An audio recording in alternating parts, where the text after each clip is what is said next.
नमस्कार बच्चों, मैं विकास, आपका संस्कृत अध्यापक।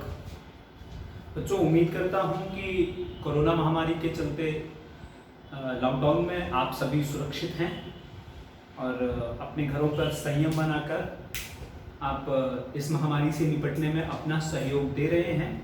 बार बार विभिन्न माध्यमों से हम आप बच्चों के बीच आने की कोशिश भी करते हैं, आप बच्चों से बात भी हो जाती है। तो बहुत सारे बच्चे कह रहे थे कि सर हमारा घाटा हुआ है, हमारे साथ थोड़ी सी कहीं ना कहीं ज्यादतियाँ हुई है, हमारी पढ़ाई रुक गई है, 1 महीने हम नहीं विद्यालय आ पाए हैं। विशेष तौर पर कुछ कक्षा 10 के बच्चे ज़्यादा चिंतित हैं इसी चीज़ को लेकर।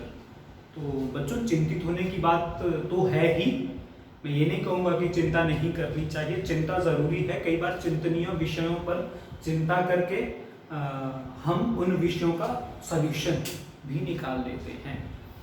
लेकिन चिंता ज़्यादा नहीं करनी है, क्योंकि हम भी प्रयास कर रहे हैं विभिन्न माध्यमों से।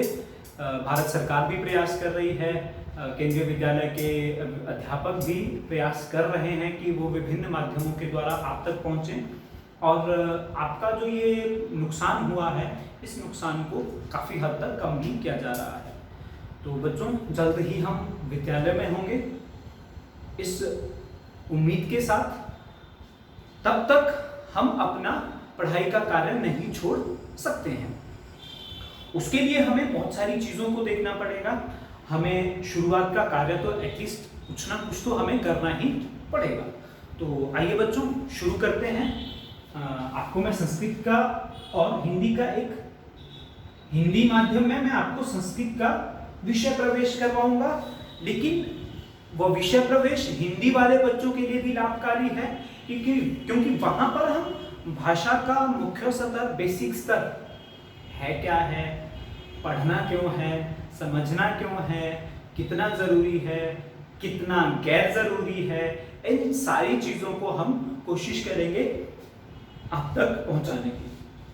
तो इसी चरण में बच्चों, हम पहली चीज़ आपके सामने मैंने लिख दी, संस्कृत। संस्कृत का नाम सुनते ही पहला थॉट आता है कि हाँ, एक सब्जेक्ट कक्षा 6 में आएगा कि एक सब्जेक्ट हमें ऐड हो गया है, 2-3 साल और पढ़ना है। कक्षा 7-8 वाले सोचते हैं कि अभी तो हम संस्कृत में थोड़ी रुचि आनी शुरू हुई है, तो हम थोड़ा पढ़ेंगे भी। 9-10 में भी बच्चे आते आते उसको एक स्कोरिंग सब्जेक्ट ले लेते हैं। लेकिन अगर हम उस सब्जेक्ट को थोड़ा सा, विषय वस्तु को समझने का प्रयास करेंगे, तो संस्कृत विश्व में एकमात्र ऐसी भाषा है जो वैज्ञानिक है। मैंने कक्षाओं में, जो पिछली कक्षा में थे, बार बार मैंने बहुत सारी विधियां आपको बताई थी। जिन बच्चों ने किया तो उन्हें लाभकारी भी लगी थी वो विधियां, जिसमें रोमांच भी है, रहस्य भी है और भाषा की लौकिकता भी है। लौकिक तौर पर उसका प्रयोग भी है, मौलिकता भी है, अपना एक उत्पत्ति, उद्भव, प्रयोग, ये सारी चीजें वहां पर काफी अच्छे से हमने कोशिश की थी। धीरे धीरे जितना समय हमें यहाँ पर भी मिलेगा, हम प्रयास करेंगे। तो बच्चों, शुरू करते हैं संस्कृत। अब संस्कृत का अर्थ समझने के लिए हमें पहले इसके चरणों को समझना पड़ेगा। कहने को मैं अभी अगर बता दूं कि सम उपसर्ग पूर्वक है, क्री धातु है, परिमार्जन करने के अर्थ में आएगा, किस अर्थ में हम प्रयोग करते हैं, भाषाई तौर पर इसका अर्थ क्या है, वो सारी चीजें हम धीरे धीरे करेंगे। क्योंकि किसी पेड़ के बारे में, वृक्ष के बारे में अगर आपको समझना है, मान लीजिए ये वृक्ष है, ये आपका धरती से ऊपर वाला हिस्सा है और ये आपका धरती से नीचे वाला हिस्सा है। अब वृक्ष तब तक स्वस्थ दिखेगा जब तक इसकी जड़ें सही है, ठीक है। अब अगर इसका रोग पता करने के लिए हम जड़ों का खुदान नहीं करेंगे, सबसे पहले हमें पता चलेगा कि ऊपर जो वृक्ष के तने हैं वो स्वस्थ नहीं है, तब हम देखेंगे कि जड़ों में कोई समस्या है या नहीं है, तब हम उस वृक्ष के बारे में पूरी जानकारी कर सकते हैं। ऐसा नहीं कर सकते कि हम बस तनों से ही वो सारी चीजें ढूंढ पाए। तो हम संस्कृत शब्द को परिभाषित करेंगे, लेकिन थोड़े से समय के बाद। पहली चीज हमारे दिमाग में संस्कृत के आते ही एक जो दूसरा शब्द हमारे पास आ जाता है, उसका नाम हम अक्सर अभी तक हम पढ़ते आए हैं और उसी चीज को हम विशेष तौर पर पढ़ते हैं, भाषा, लैंग्वेज। अंग्रेजी में इसे कहते हैं लैंग्वेज और हिंदी में कहते हैं भाषा। और इस भाषा का जैसे ही बच्चों के दिमाग में भाषा आता है, बच्चे हाथ खड़ा कर लेते हैं, हम बताएंगे भाषा क्या है, और वही चीज़ें फिर से रटी रटाई आ जाएगी। एक साधन जिसके द्वारा हम अपने विचारों का प्रयोग करते हैं, भाषा जिसके द्वारा हम अपने विचार कहते हैं, जिसके द्वारा हम दूसरों के विचार समझते हैं। सही है, लेकिन कहीं ना कहीं भाषा क्या है, छूट गया। अगर मैंने आपसे पूछा भाषा किसे कहते हैं, आपने कह दिया भाषा के द्वारा हम अपने विचारों का आदान प्रदान करते हैं, उसे भाषा कहते हैं। तो थोड़ा सा रुकना पड़ेगा, समझना पड़ेगा कि ये तो भाषा का काम है।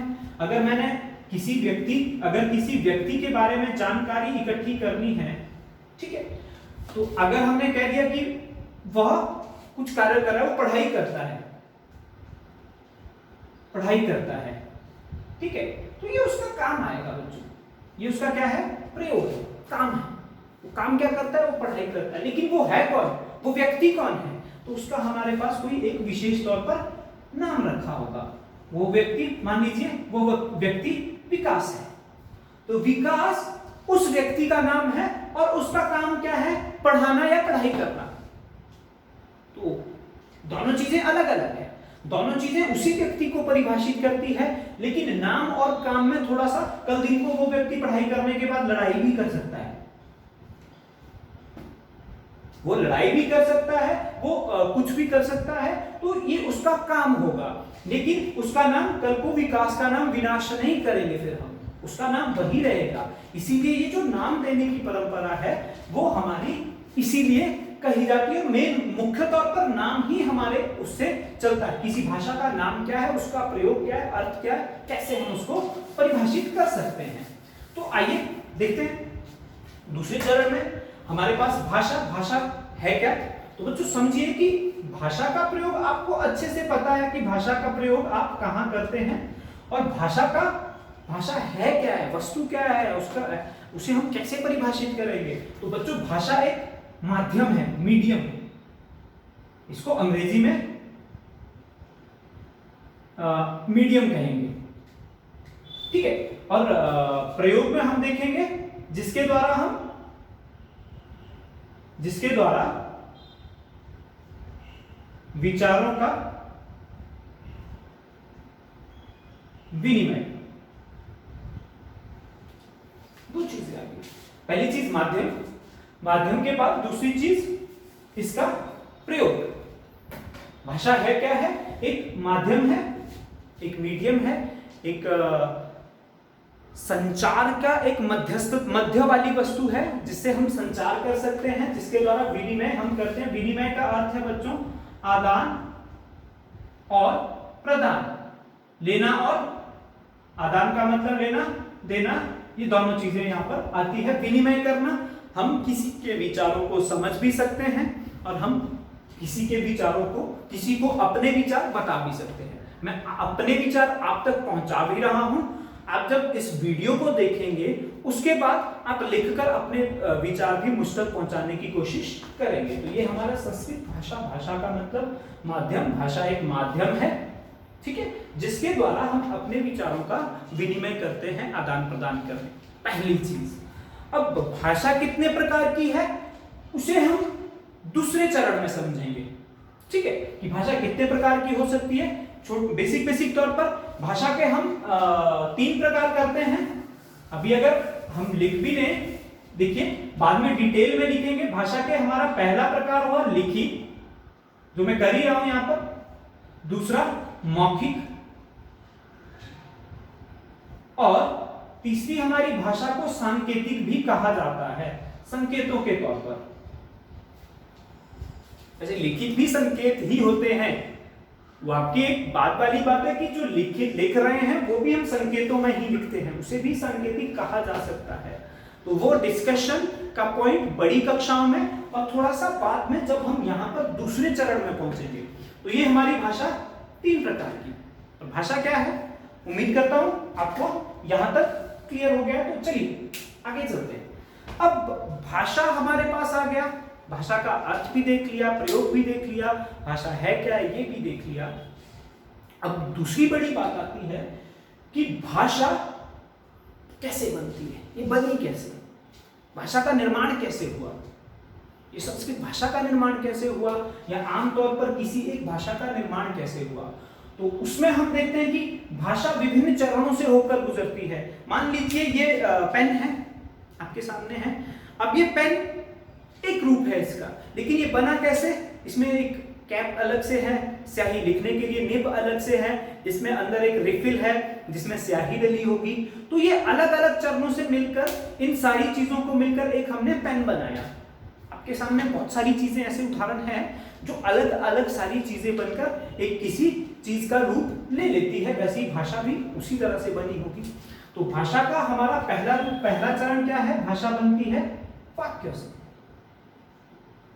ठीक है बच्चों, वाक्य। अब थोड़ा डिटेल में समझिए जरा इस चीज को। अब अगर मैं कहता हूं राम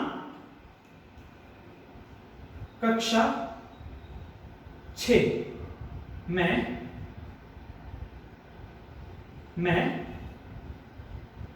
पढ़ता है। मैंने यहां पे लिखा राम कक्षा 6 में पढ़ता है। ठीक है बच्चों। अब अगर मैं कोई बात कह रहा हूं राम, फिर बीच में 5-7 मिनट बाद मैं लिखता हूं, मैं यहां पे लिख लूं कक्षा और यहां पे लिख लूं 6, या ऐसे भी रहने दूं संख्या के तौर पर, और यहां पे लिख लूं पढ़ता और यहां पे लिख लिया है। थोड़ा मुश्किल हो जाएगा समझने में। ठीक है। दूसरे चरण में जब हम भाषा के पहुंचे तो हमारा पहली चीज आई वाक्य। वाक्य क्या है, और वाक्यों का मैंने आपके सामने एक उदाहरण दे दिया कि हमारा वाक्य क्या है, कैसा होना चाहिए, दोनों तरफ से हमने समझ लिया। ठीक है। तो हमारे सामने एक वाक्य है। वाक्यों में अलग अलग बहुत सारी चीजें हैं। वाक्यों में बहुत सारे अलग अलग शब्द हैं। ये इकट्ठे जोड़े नहीं गए हैं, लेकिन अलग अलग शब्द हैं। और इन सारे शब्दों के समुच्चय को, इन सारे शब्दों के समूह को हम वाक्य कहते हैं। तो इसीलिए वाक्यों का मतलब हुआ कि शब्दों या सार्थक शब्दों का सार्थक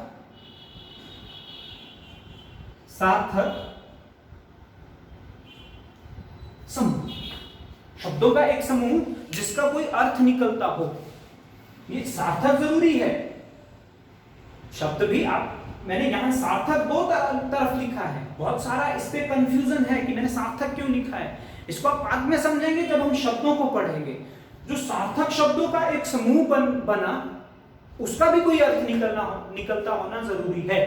सार्थक शब्दों को मेल से नहीं, जोड़ से नहीं, लेकिन समूह है, अलग अलग शब्द हैं, लेकिन अर्थ सहित है, उनका कोई अर्थ निकलता है। ऐसा नहीं होगा कि राम, श्याम, वाक्य, ध्यान, इसका कोई अर्थ नहीं निकलता है। अब सार्थक, पहला सार्थक कि ऐसे शब्द जिनका कोई अर्थ निकलता है।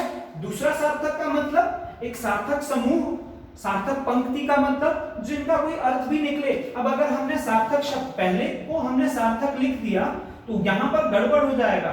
मैं लिखूंगा श्याम, राम, लड़का,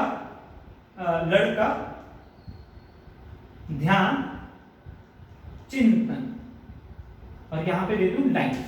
नहीं, गलती कर जाऊंगा। तो ये सारी गलतियां हमारी, इसीलिए मैंने कहा वाक्य सार्थक शब्दों का सार्थक समूह, उसे वाक्य कहते हैं। अब यहां पर बहुत जगहों पर मैंने देखा, बच्चों से जब भी मैं बात करी, बच्चों से बात करते हुए मुझे पता चला बच्चे कहते हैं शब्दों को के जोड़ने से जो बनता है उसे वाक्य कहते हैं। जोड़ना अलग है, जोड़ना आप अभी शब्दों में सीखेंगे कि जुड़ता कैसे है, लेकिन यहां पर है समूह, अलग अलग शब्द हैं, जुड़े हुए नहीं है आपस में, लेकिन एक साथ हैं। पूर्ण विराम उनको दूसरे शब्दों से अलग कर रहा है। समझ आई बात। पहले पूर्ण विराम से दूसरे पूर्ण विराम तक हमारा एक वाक्य बनेगा। तो ये हमारा दूसरा स्टेप आया, वाक्य। वाक्य से हमारी भाषा बनी। मैं भाषा को भी मिटा देता हूं, भाषा के प्रकार भी। और वाक्य बच्चों उम्मीद कर रहा हूं कि आप तक ये सारी चीजें पहुंच रही हैं, और आपके जो कुछ प्रश्न होंगे आप डिटेल में कमेंट में भी लिख सकते हैं, या आप वीडियो देखने के पश्चात मुझसे फोन करके भी आप मुझसे एक बार बात कर सकते हैं। तो हमारी भाषा का निर्माण हुआ वाक्यों से। अब वाक्य आपको पता चला, वाक्य आपके कैसे बने आपने देखा, वाक्य बने आपके शब्दों के समूह से। अब ये शब्द क्या है, तो तीसरी बात आ गई, ये हमारा तीसरा वाक्य बने शब्दों से। अब शब्द क्या है, अब थोड़ा सा मुश्किल लगना शुरू हो जाएगा। मैंने राम लिखा, राम लिखा, ये अलग अलग र, आ, म, अ। मैं कोशिश करूंगा बच्चों की संक्षिप्त में वीडियो बनाई जाए, ज्यादा डिटेल में, उतना भी डिटेल में नहीं जाऊंगा, पर उतना भी संक्षिप्त नहीं करूंगा कि मैं सिर्फ आपको डेफिनेशंस बताऊं। आपको थोड़ा प्रैक्टिकली भी आप इस वीडियो के साथ साथ कर सकते हैं। आपके सामने नोटबुक है, पेंसिल है, आप पेंसिल और नोटबुक के साथ इन वीडियो को अगर आप देखेंगे तभी आप बेहतरी से समझ पाएंगे। और वही वाली बात कि आप मेरी कक्षा में थोड़ा मुश्किल हो जाता था बैठना, अब जब आप हैं तो गुरुजी आपके फोन में हैं, आप उन्हें पॉज भी कर सकते हैं, रोक भी सकते हैं, आप चाय भी पी सकते हैं, साथ में आप कॉपी पेन भी चला सकते हैं, लेकिन साथ में आप खेलना मत कि आप खेलते खेलते सुन रहे हैं गुरुजी को, तो वो गलत बात है। लेकिन आप थोड़ा सा बीच में जहां आपको लगे कि हम अभी थोड़ा पॉज लेने की आवश्यकता है, वहां पर आप गुरुजी को बंद कर सकते हैं कुछ टाइम के लिए। तो वाक्य शब्दों से बने। अब शब्द क्या है, शब्दों के लिए हमने देखा, हमने राम यहां उदाहरण दिया। राम एक शब्द है जो कि अलग अलग वर्णों के जोड़ने से बना है। पहले हमने देखा था समूह, समूह होगा अलग अलग, अगर यहां पर अलग अलग वर्ण है तो वो शब्द नहीं है। अगर मैंने कहा, अगर मैंने विकास लिखा तो वो शब्द है। अगर मैंने व, ई, क, आ, स, अगर मैंने ये सब कुछ लिखा तो ये वर्ण है। अगर मैं इसमें जोड़ वाला भी एक ये संकेत ना रखूं तो ये अलग है। व, ई, क, आ, स, ठीक है, ये अलग चीज है, ये विषय अलग है, ये अलग है। यहां इसमें कुछ फर्क है, इसमें कोई फर्क, इन दोनों चीजों में कुछ डिफरेंसेस है, अगर आप समझ पा रहे हैं तो।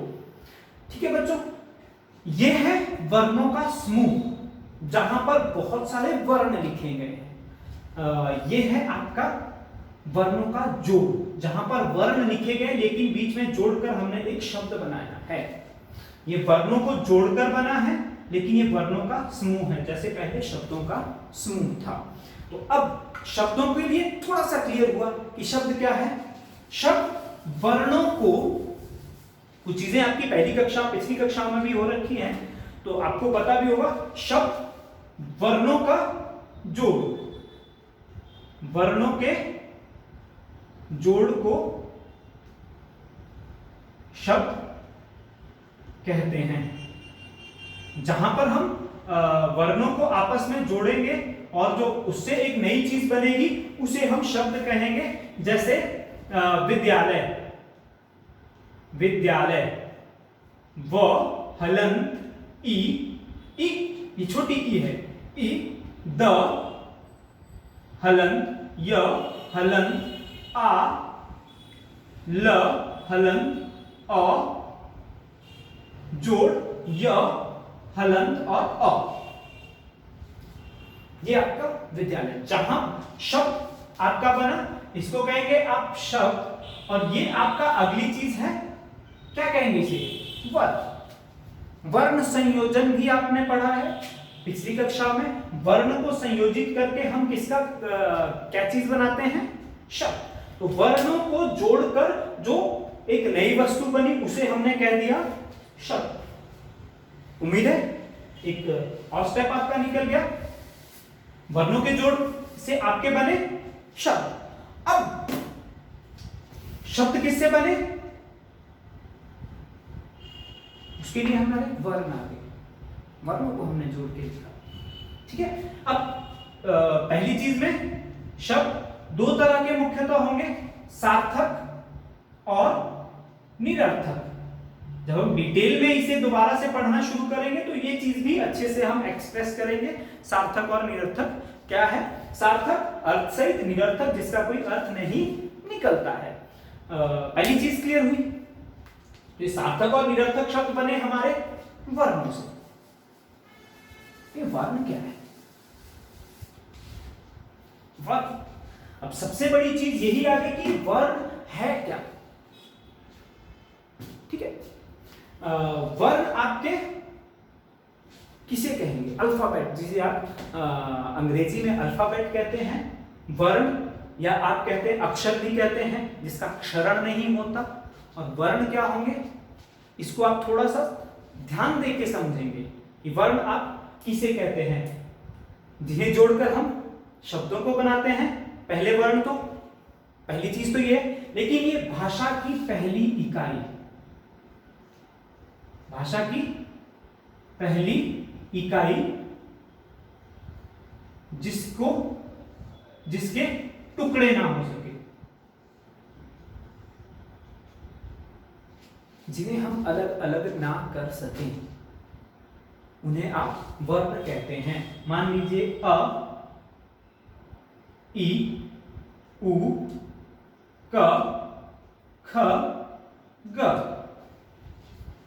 ये आपके वर्ण है, जिनके टुकड़े टुकड़े ना हो, जिन्हें अलग अलग ना किया जा सके, उन्हें आप वर्ण कहते हैं। और वर्णों को जोड़कर आपके बनते हैं शब्द, और शब्दों को जोड़कर वाक्य, वाक्यों को जोड़कर आपकी बनी भाषा, और भाषा का नाम है संस्कृत। अब ये वर्णों की उत्पत्ति कैसे होती है, ये यहाँ पर साइंटिफिक चीज है।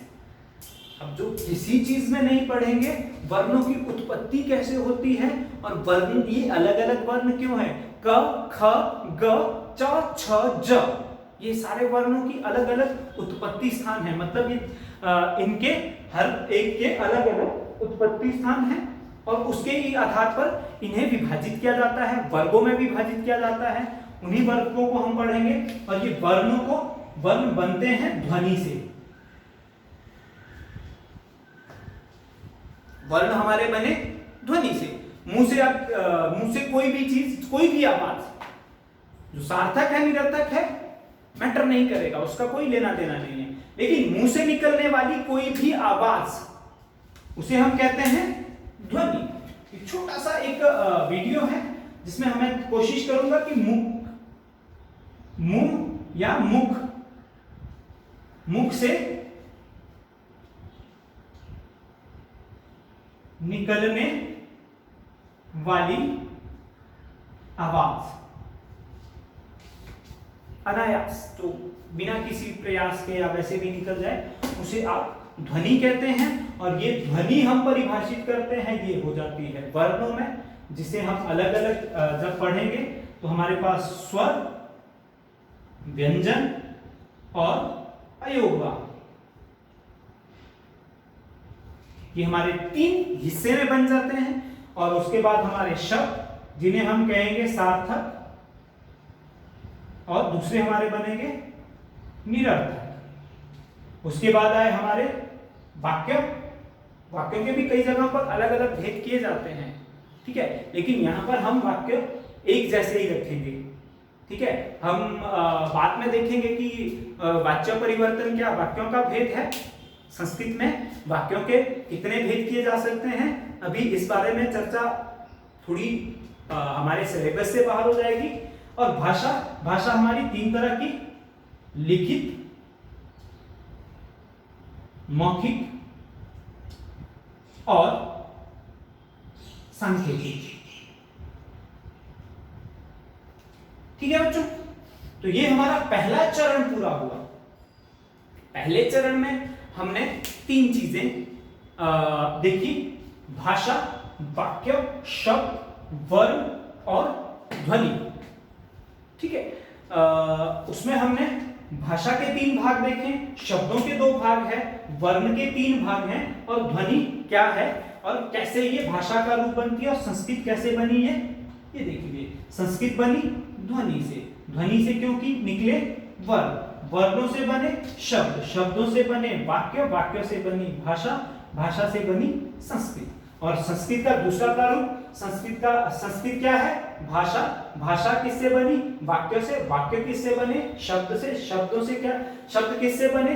वर्णों से, वर्णों से क्या बनी? ध्वनि, और उस ध्वनि को हमने नाम दे दिया संस्कृत। तो ये पहला चरण। उम्मीद करता हूं कि आपकी बहुत सारी चीजें क्लियर हुई। और अगले चरण में प्रवेश करने के लिए हमें सबसे पहले उठाने पड़ेंगे वर्ण, दूसरे चरण पे शब्द, तीसरे चरण पे वाक्य, चौथे चरण पे भाषा, फिर हम प्रवेश करेंगे संस्कृत में। संस्कृत क्या है? तो इसीलिए मैंने पहले कहा था थोड़ा ध्यान से देखना वीडियो को, ज्यादा बड़ी नहीं बनाऊंगा, 15 से 20 मिनट तक के लिए छोटे छोटे कंसेप्ट दूंगा बच्चों, छोटे छोटे तरीके, उसी तरीके से जैसे कक्षा में पढ़ा है कोशिश करूंगा उन्हीं चीजों को आपके समक्ष रखूं। और वही चीजें आपको क्या करनी है, अपनी नोटबुक और नोटबुक पर लिखनी है, समझनी है। लिखने से पहले समझना जरूरी, समझने के लिए इन चीजों का होना जरूरी। बाकी मैं आपको कुछ स्क्रीनशॉट भी भेज दूंगा। पहली चीज पूरी समझ में आई, ध्वनि एक आवाज जो हमारे मुंह से निकल सकती है, वर्ण, वर्ण हो गए हमारे जिसका विभाजन नहीं किया जा सकता। और भाषा की पहली चीज आई गई जिससे भाषा निर्माण में हमें सबसे ज्यादा जरूरी चीज है। द्वितीय इकाई आ गई शब्द जो वर्णों को जोड़कर बनी, ध्वनि का विभाजन वर्ण, वर्णों का जोड़ शब्द, शब्दों का समूह वाक्य, और वाक्य से बनी भाषा, वाक्यों का जो जहां अर्थ निकल रहा है, और भाषा ही हमारी क्या है? संस्कृत। संस्कृत बिना शब्दों के नहीं बन सकती, ठीक है। शब्दों को जहां हम सार्थक रूप देने की कोशिश करेंगे वही हमारी संस्कृत है। अब संस्कृत समझने के लिए बाकी अगली कक्षा में कोशिश करूंगा। अगली कक्षा बहुत जल्दी हो बच्चों, और हम संस्कृत के छात्र हैं, हम संस्कृत सीखने वाले हैं विश्व शांति के लिए। आपसे भी मैं उम्मीद करूंगा आप 2 मिनट का पाठ करेंगे, कोशिश करेंगे कि हम विद्यालय में भी करते हैं तो यहाँ पर भी हम कर सकते हैं। ओम सहना भवतु सहनौ भुनक्तु सह वीर्यं करवावहे तेजस्विनावधीतमस्तु मा विद्विषावहे। ओम शांति शांति शांति। ओम। बच्चों आप सुरक्षित रहें, अपने घरों पर रहें। आपके लिए आपकी चिंता हमारी चिंता, हम कोशिश करेंगे आपकी चिंता का जल्द से जल्द निवारण करते जाएं। धन्यवाद बच्चों।